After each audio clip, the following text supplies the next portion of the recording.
Let's study about null vector. Null, what does it mean? What does its senses when we tell about null and void? Means nothing.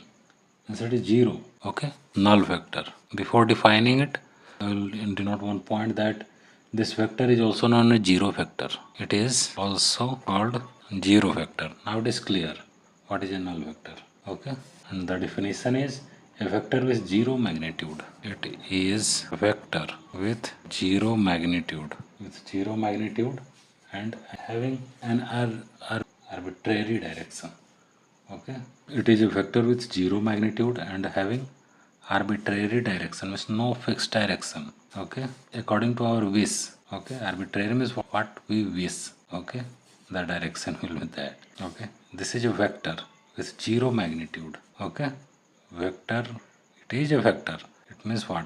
This is a vector. Although its magnitude is zero, but this is a vector.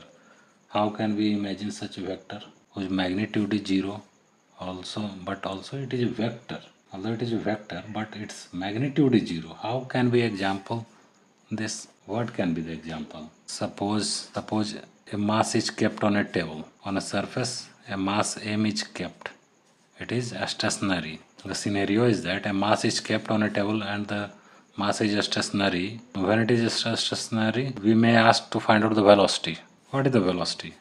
Simply the velocity will be zero. It means velocity vector that will be zero. So this is one type of example. Okay. A stationary body is there and velocity is asked. Okay. So you can say, for example, velocity of a stationary object. Let it be a body in uniform. Suppose that this is a car. This is moving with constant velocity.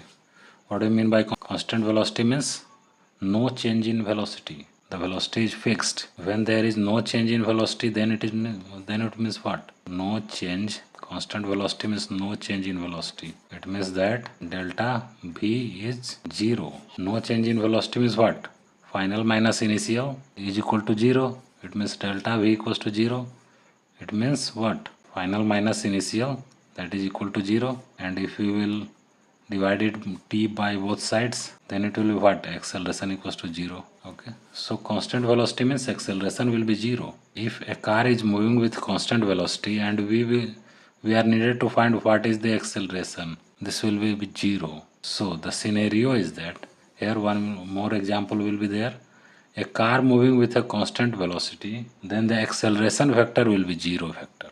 Okay, this is another example that a moving car with constant velocity and the acceleration vector will be a zero vector. Okay, this is an example 1, this is example 2. Okay, thank you.